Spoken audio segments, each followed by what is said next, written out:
Yet another killer monkey film from the 80s, this time from director Richard Franklin. Known mainly for movies like Patrick and Psycho 2, Link is one I especially feel needs more love within the genre.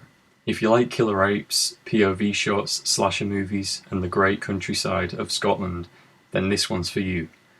The film follows Jane, a student who lands a temporary job at an anthropology professor's mansion where he keeps some chimpanzees he's currently training.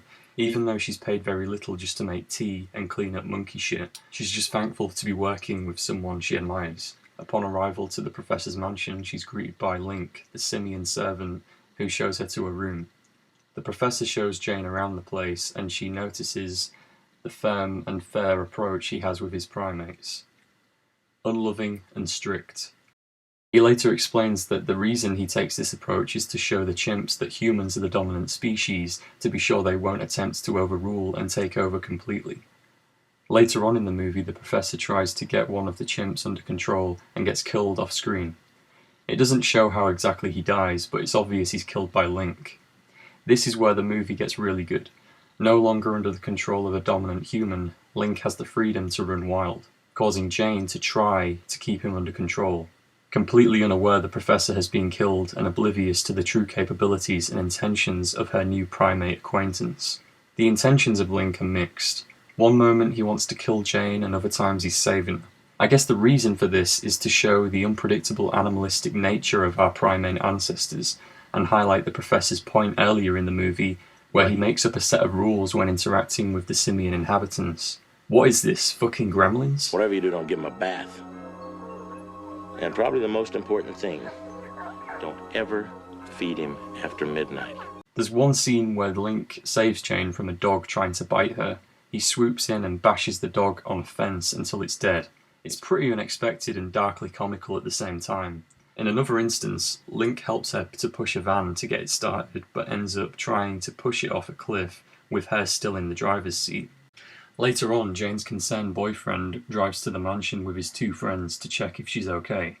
A fairly obvious way to crank up a murderous monkey's killing spree. The film quickly turns into a killer monkey slasher, and it's everything you could ask for and more. All of this leads to an epic final chase, where afterwards Link sets the whole house on fire by lighting a cigar next to an active gas pipe. I love how he carelessly walks around the house like Tony Montana, giving zero fucks about the fact it could explode at any moment. He climbs the roof where he ultimately falls to his death right before the whole house explodes. What an incredible way to go. Performing some pretty impressive actions, the trained orangutan playing Link is able to keep the audience well entertained, allowing very little to no special effects needed, making this an even more enjoyable watch, knowing everything was carried out authentically. Real monkey, no special effects, no bullshit, and clever stunt work.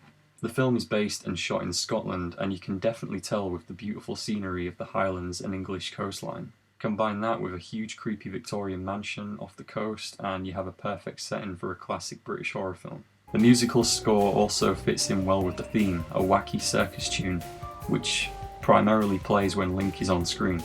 It was composed by none other than the musical legend Jerry Goldsmith, known famously for providing the score for so many other movies throughout cinema history. When people think of killer monkey movies, the name which always comes to mind is Monkey Shines. However, this film came out 2 years before Monkey Shines, and in my opinion is way better. It manages to pace itself incredibly well, and builds a great level of suspense for the grand finale, which is both unexpected and completely epic at the same time. If you ask me, I'd say if you enjoyed Monkey Shines, then Link is going to be like a wet dream. You honestly don't want to miss this one. Great movie, 9 bananas out of 10. Thanks for watching.